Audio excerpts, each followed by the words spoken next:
Arsenal travel to Villa Park. Will the informed villains slay the Gunners' title charge?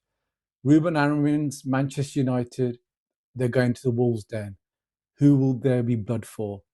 Matchday 15. This is where reputations could die.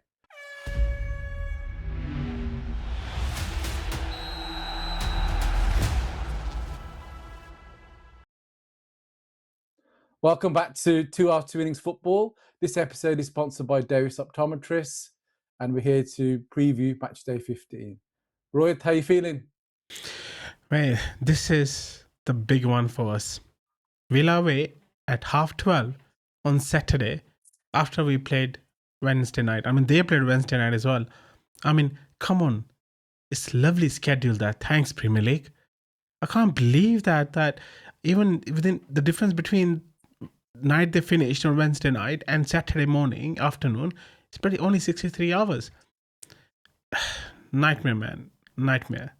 But look, It's always been like this, though, Rohit. So no. But then I think they can't do that when there are Champions League games, because through UEFA and FIFA, the minimum time period between two games is 72 hours. That's the rule. They can't. If it was a Champions League game, they wouldn't have played on Saturday morning afternoon. They would have taken like Saturday evening slot, like 5 o'clock or 8 o'clock. That's the thing. But it doesn't work with Premier League. So Premier League can schedule any time they want, basically. well, That's it's what the I know. I'm not sure, but obviously our fans, our listeners can tell us if my assumption is correct or not. Are you scared because you're facing an informed Villa? They've won 4 of the last Premier League games and 8 of the last 9. And Ollie Watkins, who I think is an Arsenal fan, is he? He's found his shooting boots. Yeah, he is. He scored 2, isn't it, over the weekend?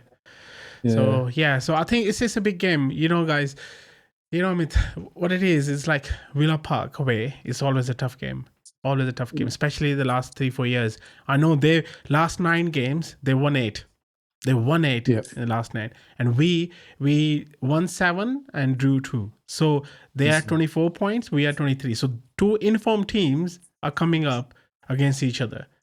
We are 5 points clear at the top, but Man City are behind us. You know how good they are. So we have to get the job done on Saturday afternoon. So what I found surprising, Rohit, is that Villa have kind of, I don't know about you, but for me, they've quietly kind of gone up the table. I hadn't really noticed them because they started the season really badly. Very there's poorly. A bit of overhang after last year. And then me personally, I forgot about them, and I should have, because they're actually my local team. Yeah, local team. But after they won on Wednesday, and I saw Ollie Watkins, score a couple of goals, and then I realised after they playing you lot this weekend, I saw they're high up in the table again, and so like they've done it very quietly, which is good actually, I suppose. Very good. Yeah, they are third at the moment, I think. Yeah, third. I was going to say, I thought it was third. And Emery's always, so he's facing his old club, so it's always, sometimes adds a little bit edge to the game. That, I mean, although he's faced them many times, not the first time he's faced them, but he always adds a little bit of edge that he wants to kind of prove a point, I suppose. Prove a point. But if you see, they remember when they beat us at home. I mean, as 2-0 when we lost the league by 2 points or 3 points, and that game was a crucial game. And if you see in that period, I don't know, 15 or 13 or 15 games, we only lost 1 game, and that was against Villa, and that actually cost us the title. And playing Villa away as well. Last year we won, but we were very lucky. Raya made great saves. I remember the early season game. Raya made 2 great saves. Ollie Watkins should have scored anyway. And I'm thinking it came such a wrong time, because I have concern for injuries. Declan Rice came off. Mosquera came off. There is news that Mosquera might be off for 6 weeks or something. And Declan Rice is no assurance, but he did say in the interview that he's fine, he will play. But there's no assurance from Mikel today. And Saliba, Trossard injured. I mean, Gabriel injured. I mean, I don't know. The actual squad depth will be tested tomorrow, 100%. It's going to be a tough game, very tough game. Villa at home, especially in this form, are very dangerous side. And they're only 6 points behind us, I think, or 6 or 7 points behind us. So if they win, they're right in the title race. Yeah, and Villa Park, the crowd at the Holton is always very hostile. I mean, it's actually the first football ground I went to watch a football game. So I've always got a soft spot for it. But I genuinely, it's always it's a nice compact stadium. There's always a good. The Villa fans are always quite noisy. They create a great atmosphere. So I think that will hopefully play into Villa's hands. Oh, Yeah. hopefully for me anyway. But so where do you? I mean, you've been very unlucky with your injuries. I mean, I've said that word again, but you've been very unfortunate with your injuries.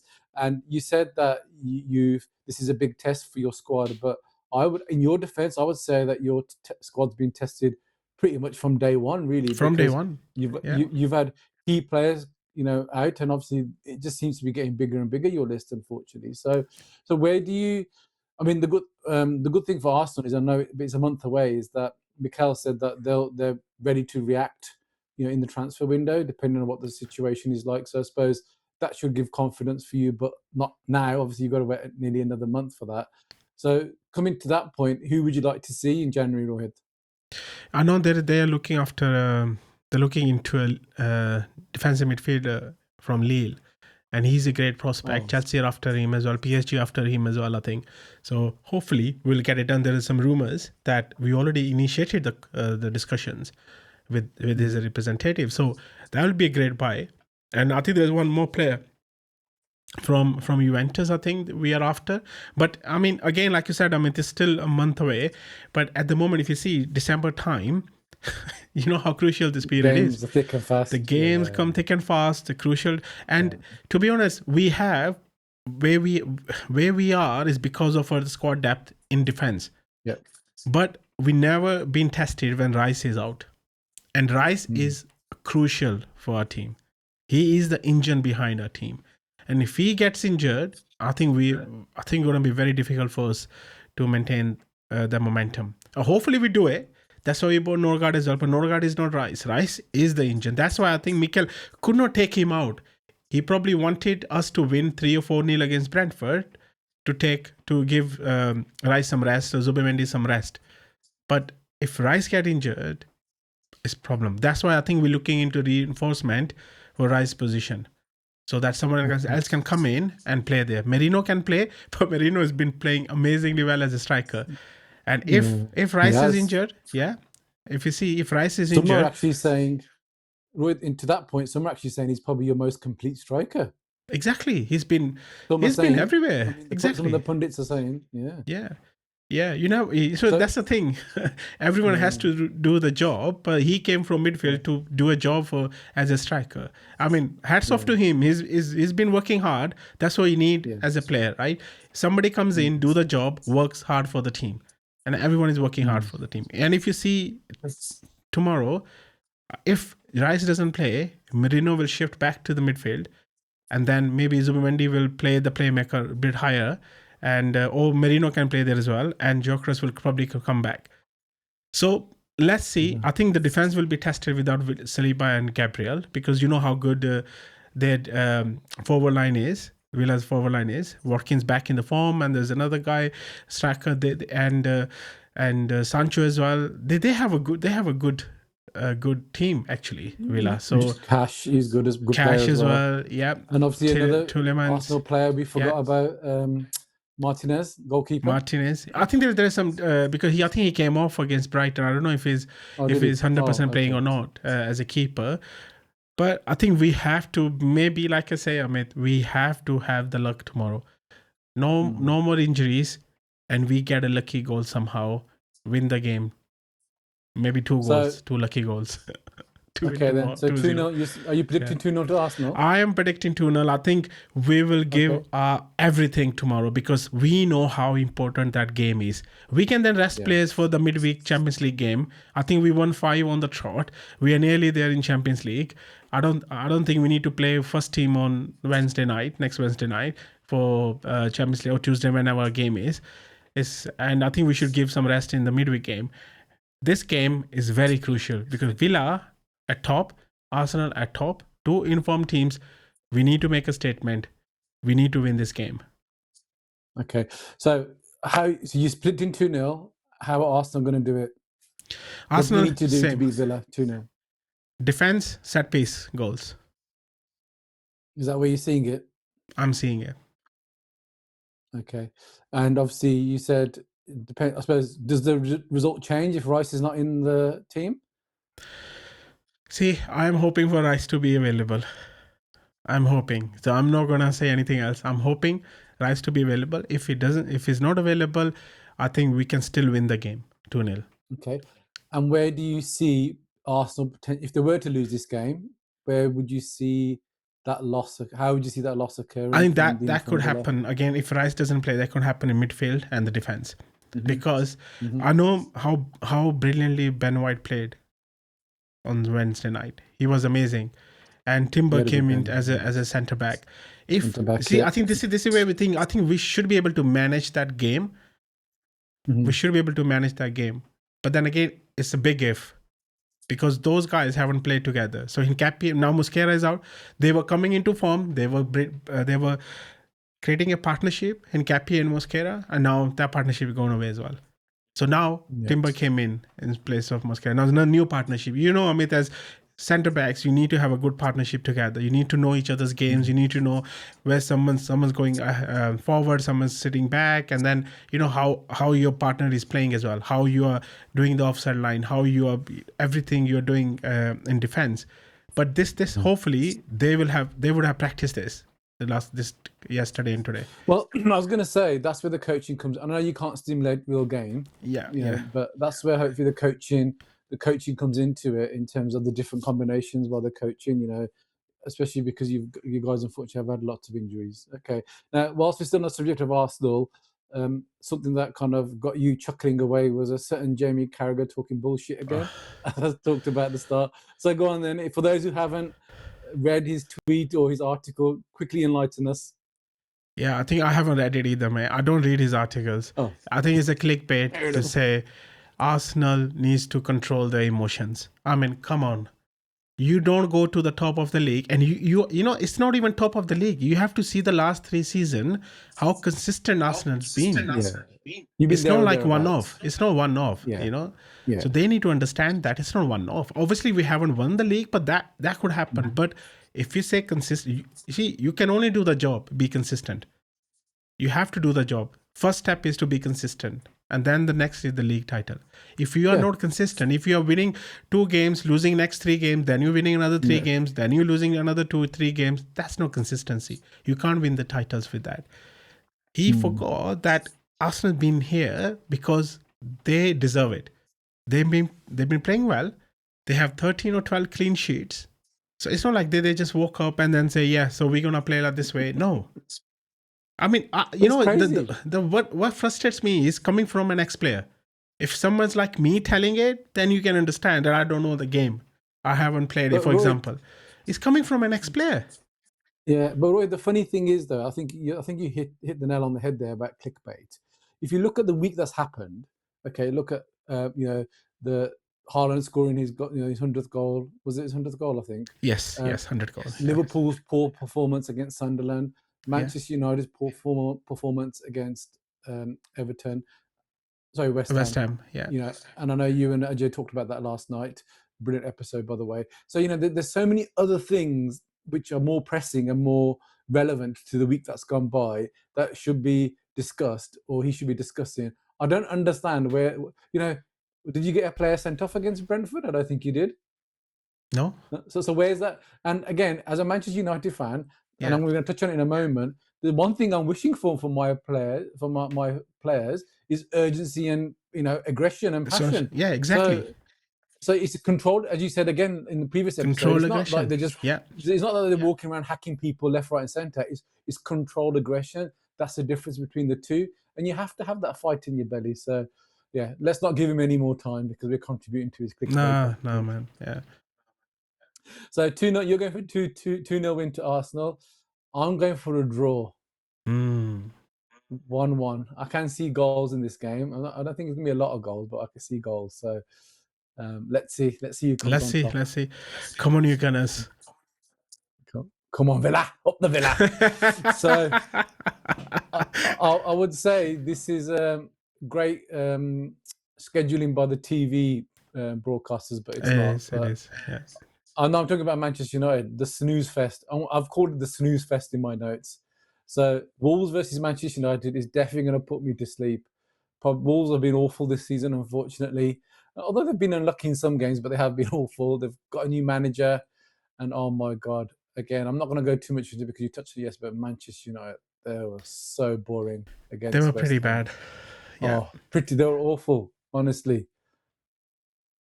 Awful. I mean, and the worst thing is for me as a United fan is that they've had so many opportunities to get into the top four and they just haven't got it. I think they've dropped 8 points now from winning positions this season. And where Amorim's been getting, well, where he's getting most of the questioning is in terms of his substitutions. So it feels like he doesn't have confidence in his team to kind of see it through. But yet, like yesterday, sorry, when they played West Ham, 4 out of the 5 substitutions were defensive. So you're playing West Ham at home. But you didn't have any offensive. You didn't have any offensive players on the bench except from Mainoo or who else was it? There's a youngster in there. Yeah. But Rohit, he is out of what options he had. Mainoo is much better than Agate. Oh, yeah, I know they're different. I know they're midfielders, but they're different type of midfielders. Different type of, but at the end of the day, why didn't he? I don't understand. I mean, Paul Scholes either last night or today said that Amorim is ruining Mainoo's career by him staying at Manchester United. Like it. So he's basically saying go. Okay, Mainoo needs to go. Yeah. And I don't. I can't. You can't argue with that. He is. 18 months or so ago, he was the linchpin in Ten Hag's team, and I remember plus English team as well. He played for England. Yes, he made last minute. Well, he kind of like squeezed into the Gareth Southgate's last job. Last tournament as England manager. And actually, I think the game against Wolverhampton at Wolves actually was where he scored either 1 or 2 goals, which got Manchester United the win. And so it's like he's gone full circle in that kind of 18 months, 2 years. That it's amazing. And I know when he's come on, he hasn't taken his chances, but he's only a handful of players who have actually not started for United this season. Yeah, but then I mean, if he's not, players, they can't come in and perform straight away. They need some match fitness. They need some time. It's not like that you come in straight away and you go bang. I'm the best footballer in the world, or if it's talk about cricket, I'm the best. You need time in the middle, we call it. You need time on the pitch. You need to feel that you are there. It may take 1 or 2 games, but then you need consistent game time as well. You can't come in for 10 minutes here and 10 minutes in the next game and 5 minutes in the next game. No, you need to play full 90 minutes and few games. And then your match sharpness will come in and then you will play better. Why do we do pre-season? That's the reason. When players come into the first game, they're proper sharp players. So I think this is why I think you need to... I don't understand what's the reason behind Amorim not giving Mainoo the chances, the minutes. Yesterday was a perfect example. Last night was perfect example, and he needed him to come in and make a difference, and he chose Ugarte. That shows that he doesn't have trust in him. Doesn't have trust, or was he just happy to settle with a 1-0 win? Well, that backfired. Yeah, that probably backfired. Agate has been awful as well. I think you should buy him. You need a defensive midfielder. Go on. We should buy Mainoo. He'll be a perfect understudy for Rice. God. He'll be the perfect understudy for Rice because he is very good. That's a good shout, actually. He's very good box to box. Yeah. What I've seen last year. I don't think he's got the aggression of the control aggression, we should say, before Jamie Carragher calls. I don't think he's got the control aggression of Rice, though, has he? But he can learn. He can learn. He's still young. Exactly. Yeah, he can coach. Yeah. I mean, the thing with Manchester United is that if you look at Ruben Amorim's preferred formation, the 3-4-3, okay, that for me would sound like an attacking formation, but there's no urgency to get the ball up front. There's no. It literally yesterday. So when I watched the game, it was like watching Louis van Gaal in Manchester United. Slow, boring, no urgency, nothing, absolutely nothing. Yeah, but I mean, if you see, like me and Ajay talked about this actually. So guys, if you haven't watched that episode, please watch it. A review of Manchester United versus West Ham game. We talked about this team doesn't show that kind of, like you said, attitude to play as a United team. Ole's team was better. Ole came second. Jose's team was better. They came second as well against And City. he But said that City was were equivalent to too. winning the league. Yeah, Jose said that yeah. was his biggest. That was biggest I mean, I don't achievement. know. Yeah, He said that was because obviously he knew what was happening behind the scenes, which we obviously exactly, don't know, and we still don't know.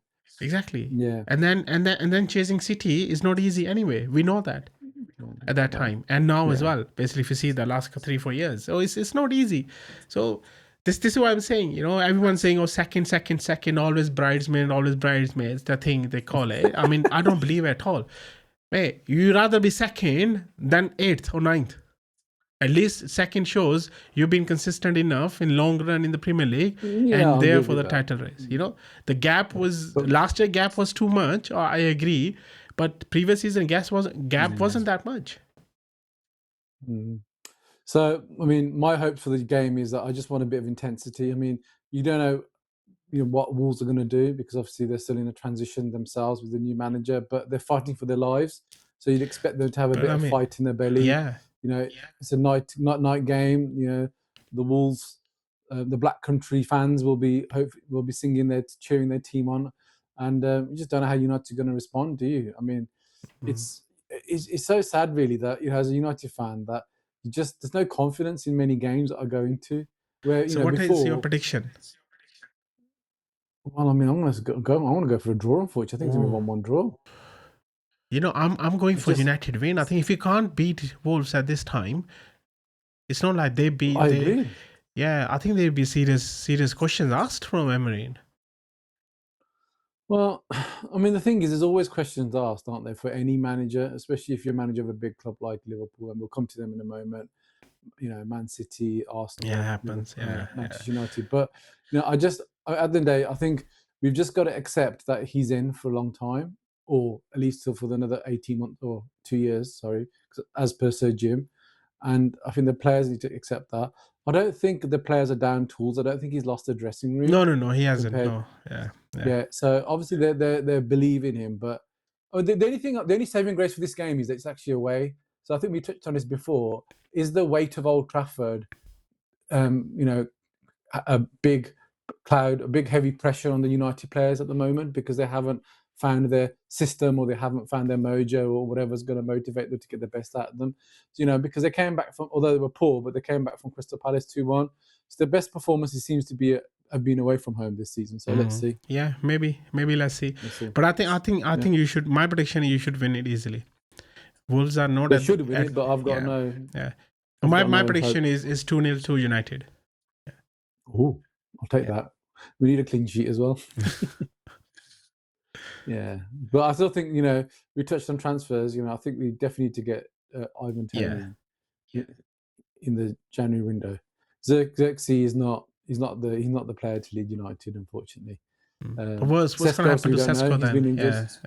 No, but you need two though. You can't. You need two. If you have a player, you can't function with one player, and he's young as well. Exactly. He's going to take him.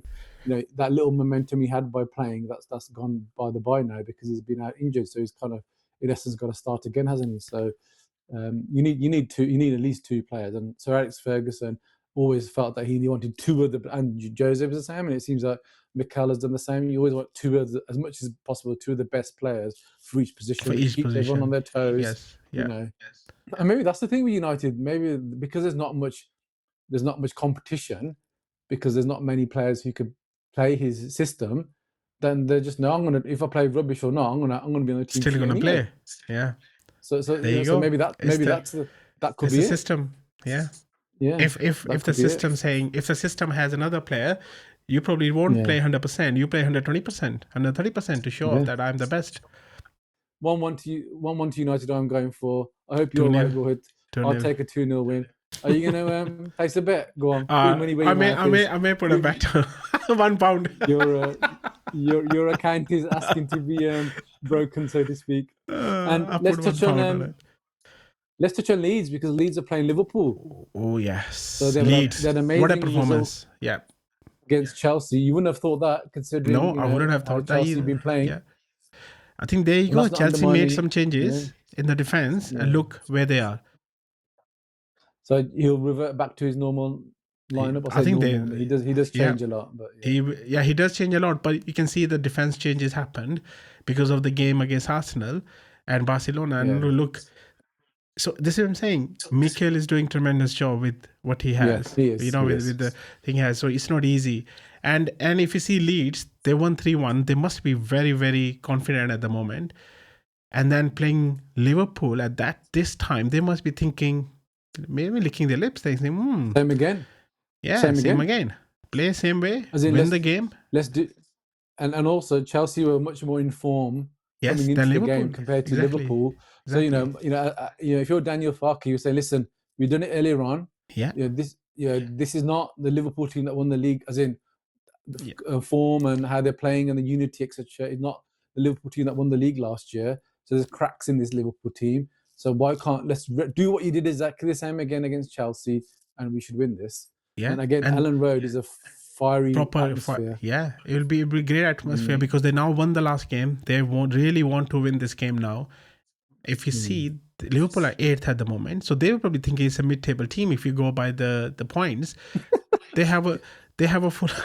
No, I'm just saying at the moment what point says it. The table says it at the moment. They're in the mid-table. They're not mid-table team. What I mean was they're in the mid-table at the moment. So don't backtrack. You're right. They're mid-table team. No. They're a super team, man. They're just going through. No. They're super team. It's just not clicking for them. It's just not clicking for them at the moment. But we all know if we are football fans, we have to give credit where credit is due. They are the champions at the moment. So you have to respect that basically. But Leeds have to play as good as they played against Chelsea, or maybe better as well, depending on which Liverpool turns out on the day. So Rohit, prediction for the game quickly? Prediction. For Leeds, I'll go for 2-2 draw. I'm going for a 1-1 draw. Now, if Liverpool lose, is that the end of Slot? Like I say, I mean, he has credit in the bank. I don't think he has actually. No, he has now. I think they will give him another. Within the media, yeah. The media circles, the rumors circling in the media is that he's lost the dressing room. Oh, they're confused by his they're confused by his tactics. So I think what he did last year, which I think was brilliant leadership, was that he saw the way Liverpool were playing. He kept it pretty much the same, and he didn't really influence. He didn't change the tactics or the system too much. He just got a little bit tighter in the defense. So he made a few minor tweaks, which obviously, and they won the league. And so he saw this as an opportunity now that, okay, I've won the league. Now this is going to be my team in terms of how I want them to play, etc. So this is what I'm reading. So again, I may be off the mark, but the word on the street is that he's lost the dressing room. Players are confused by his tactics, and it's not looking good. And so he's another Amorim then. He's another Amorim. Well, I think he's better than Amorim because he won a league, but then again, he won the league with the same tactics. He didn't use his tactics since he started using his own. His players. But then you could say that's good leadership, though. He didn't go into his new job like a bull in the china shop to say, everything that you've been doing over the past X amount of years is rubbish. He saw where they were. He saw they were so close. So let's make a few. They're so close to winning the league. Let's make a few tweaks, and then obviously then he probably got. Some will say overconfident. You don't know, do you? Because we don't know him. But maybe he got overconfident, thinking, okay, well, I've done it now. So now's my chance to shine. Because confidence is a big thing, isn't it, in life? You get braver. Yeah. And maybe he got a bit too brave. The changes were too much. But as I said, that's what they're saying. But it'd be interesting. I mean, again, the bookies are always normally a good place to kind of get a feel of whose job's on the line. Because as we talked about in previous podcasts, he's probably the joint favourite at the moment, along with Daniel Farke, to be the next manager to go. Shall we put a bet on? It's not worth it. I've had a look. It's two. If it's 5-1, I would have put a tenner on it, but it's like 2.5-1. No point. Well, here's the point. It is. Put it on the Euro Millions. There's 107 million pound to be won today. Oh, is it? Okay, let's see. So, guys, if I'm not here tomorrow, you know why. We won the Arsenal Euro. Always won the Euro Millions. I'll be sitting in the Villa Park in a box and then watching the mighty Arsenal. Helicopter on the halfway line. Helicopter down. Brilliant. Well, it was great catching up, Rohit. Really looking forward to this games over the weekend, and look forward to chatting next week and reviewing what looks like to be another feisty match day 15. Yeah, cracking weekend. I mean, there were a lot of goals of the past two previous match days, weren't there? 32 or 33 or something like this. 33, I think, the joint most, I think, this season. Joint most, Let's see what happens. And hopefully Sunderland can do what they did to us and Liverpool and either draw or win against City. That will be amazing. Are they playing at home? They're playing away at Etihad. But they did at Anfield, so that's true. So I was speaking to a Liverpool fan today, and he said Liverpool was so poor that they made Sunderland look like Barcelona. They could have scored. Sunderland could have scored. That one was 1-on-1, the last chance. Oh my god, what a pass from the keeper, and then he missed it. He should have scored. But anyway, let's see what happens. Good. Can I look forward to it? Take care, Rohit. Have a nice weekend, and we'll see if you're smiling or frowning on. Let's see. Well, next time we talk. We'll be back soon with the review of Matchday 15. Take care, guys. See ya.